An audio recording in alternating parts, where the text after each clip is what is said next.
कहाँ है सुख? ढूंढता तो हर जगह हूँ, मिलता कहीं नहीं। सांसारिक जितनी भी चीज़ें हैं, मनुष्य मुख्यतः निम्न चीज़ों में सुख ढूंढने की कोशिश करता है और उसके हाथ कुछ नहीं लगता। वो निम्न चीज़ें कौन कौन सी हैं? या तो वो पैसे में सुख ढूंढने की कोशिश करेगा, या फिर काम वासना में, या फिर जीभ की तृप्ति में। जीभ की तृप्ति अर्थात टेस्ट, खाना खाना, जुबान, या फिर शारीरिक सुख में। जितने भी सारे सुख के साधन मनुष्य समझता है, हर मनुष्य ऐसा है जिसने वो साधन किसी न किसी अमाउंट में भोग रखे हैं, लेकिन क्या उनको भोगने के बाद सुख प्राप्त हुआ? ये बहुत ही सोच समझ के डिसीजन लेने वाली बात है। जितनी भी सारी चीज़ें उसको दिखाई दे रही हैं, क्या उसने कभी ऐसा महसूस किया कि हाँ, इसको भोगने के बाद अभी मेरे को बहुत ही ज़्यादा सुख प्राप्त हो रहा है? सांसारिक जितनी भी चीज़ें हैं उन सब में सुख प्राप्त नहीं होता, इसलिए मनुष्य आध्यात्मिकता की तरफ भागता है। और जो मनुष्य संसार में ही लगे रहते हैं वो दुख और विरह में ही अपनी सारी ज़िंदगी समाप्त कर देते हैं। जो भगवान ने बेसिक कीमती सांसें दी हैं, उन सांसों को खर्च करके दुर्गति को प्राप्त होते हैं। जितने भी सांसारिक पुरुष हैं उनमें से किसी को भी आज तक सुख प्राप्त नहीं हुआ। ऐसा क्यों है? ऐसा हमको समझना पड़ेगा। सुख मृग मरीचिका के समान है। मृग मरीचिका रेगिस्तान में दिखने वाला कुंड यानी कि तालाब के समान प्रतीत होता है जब उसको दूर से देखा जाता है, लेकिन जब उसके पास पहुंचकर उसको देखते हैं तो वहां पर कोई कुंड नहीं होता, वो सिर्फ एक भ्रम था। उसी प्रकार मनुष्य भी मृग मरीचिका में अपना जीवन समाप्त कर रहा है। जब तक उसको कोई चीज़ प्राप्त नहीं होती, चाहे वो पैसा हो, चाहे वो शरीर सुख हो, चाहे वो जीभ का सुख हो, चाहे आंखों का सुख हो, चाहे कानों का सुख हो, जब तक वो प्राप्त नहीं होता तब तक उसको वो सुख अत्यधिक सुंदर प्रतीत होते रहते हैं। लेकिन जब वो उन सारी चीज़ों को एक एक करके प्राप्त करता है तो उनमें उसको वो सुख प्राप्त नहीं होता। तब फिर मन हमारा हमको ये बुलावा देता है कि इस अमाउंट में नहीं, इससे एक्स्ट्रा अमाउंट में सुख प्राप्त होगा। मन फिर से हमारे साथ चाल चल देता है। मान के चलो, हमको लगता है अगर उस स्त्री को भोगने से हमको काम वासना में तृप्ति प्राप्त होगी और अत्यंत सुख का अनुभव होगा, तो जब तक वो स्त्री आपके अधिकार में नहीं है तब तक आपको उससे मिलने वाले सुख की भ्रांति होती रहती है। लेकिन जब वो प्राप्त हो जाती है, जो वो आपके अधिकार में आ जाती है, तब आप खुद महसूस करोगे कि वो सुख नहीं है जो मन मेरा मुझको बता रहा था।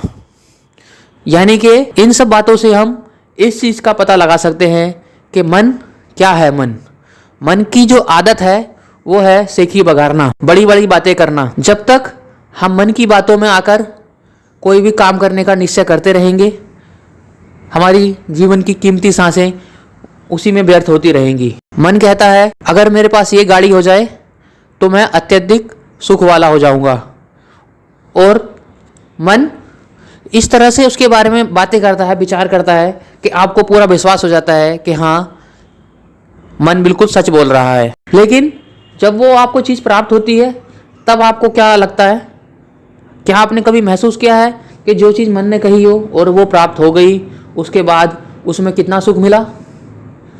अगर आप एक समझदार इंसान हैं तो आपने ये ज़रूर महसूस किया होगा कि जितना सुख वो बता रहा था उसका 10% भी सुख उसमें उस वस्तु में नहीं है। क्योंकि अगर सांसारिक वस्तुओं में अगर सुख होता तो सबसे ज़्यादा धनी जो लोग हैं वही सबसे ज़्यादा सुखी होते हैं। लेकिन सच्चाई ऐसी नहीं है। जितने ज़्यादा धनी होंगे उतने ज़्यादा दुखी पाए जाते हैं। कुछ लोग तर्क करेंगे तो क्या गरीब सुखी रहते हैं? नहीं, गरीब भी दुखी ही रहते हैं, क्योंकि गरीब का दुख और अमीर के दुख में कोई बहुत बड़ा अंतर नहीं है। अंतर सिर्फ मन का है। जब तक आप मन के बस में हो, अगर आप अमीर हो तो भी आप दुखी ही रहोगे, अगर आप गरीब हो और मन के बस में हो तो भी आप दुखी ही रहोगे। सांसारिक धन से कोई महत्व नहीं है सुख का। सांसारिक धन से सुख सुविधाएं जो साधन है उनको किया जा सकता है। महंगा गद्दा खरीदा जा सकता है, लेकिन नींद नहीं आएगी अगर आप बेचैन हो। अगर आपका मन शांत है, आपके पास मोटरसाइकिल है, आप उसमें भी खुश हो। लेकिन आपका अगर मन शांत नहीं है, बेचैन है, तो आपके पास करोड़ों की गाड़ी होने पर भी आपकी स्थिति दुखी बनी रहेगी। ये आपने जरूर महसूस किया होगा। कुछ लोग कहेंगे हमारे पास कभी गाड़ी रही नहीं तो हम कैसे महसूस करें। महसूस करने के लिए गाड़ी की जरूरत नहीं है।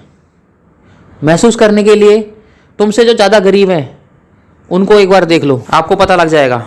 या फिर जब आप गरीब थे, जब आपके पास पैसा नहीं था, आप उस समय को अगर देखें और आप वर्तमान समय को आप अगर देखें तो आपको अनुभव में आएगा कि उस टाइम पे मैं बहुत कम पैसा कमाता था और आज मैं उससे बहुत ज़्यादा पैसा कमा रहा हूँ।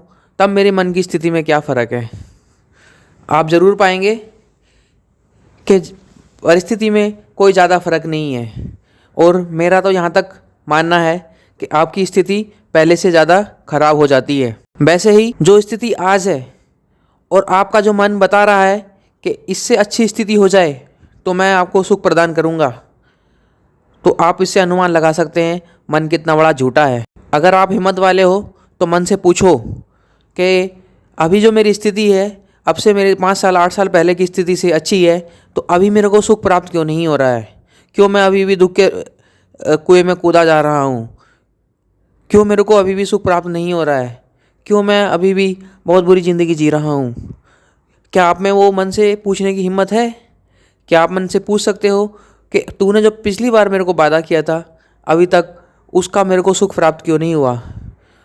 तो क्या तुम में ये हिम्मत है? आप मन से ये पूछ सकते हो कि तेरा क्या भरोसा कि जब मैं इससे ज़्यादा पैसे वाला हो जाऊँगा तब मेरे को सुख की प्राप्ति होगी। पूछो ना पूछो, लेकिन समझदारी इसी में है। जो लोग समझदार हैं, बुद्धिमान हैं, वो मन की इसी बेईमानी से उसके बेईमान होने का पता लगा लेते हैं। लेकिन जो मूर्ख हैं मन की बातों में बार बार आते रहते हैं और वो आते रहेंगे। मन की इच्छाएं कभी ख़त्म नहीं होंगी। मन की बेईमानी कभी ख़त्म नहीं होगी। मन हमेशा आपको बेवकूफ़ बनाता रहेगा। अगर कुछ हो सकता है तो ये है कि आपकी ज़िंदगी की बेशकीमती सांसें ख़त्म हो जाएंगी और मन उस समय भी आपको कुछ ना कुछ बहाना देगा और ये मन खुद बच के निकल जाएगा। और मन का एक और स्वभाव है, मन सारी इच्छाएं खुद करेगा और सुख ना प्राप्त होने पर उनका जिम्मेदार आपको ठहराएगा। इससे आपको आत्मग्लानि का अनुभव होगा। इसी कारण मनुष्य अत्यधिक दुखी रहता है। मन का खेल बहुत ही विचित्र है। 2-4 शब्दों से मन को नहीं पहचाना जा सकता। इसलिए मन के बारे में हम और भी चर्चा करते रहेंगे। आप जुड़े रहिए हमसे।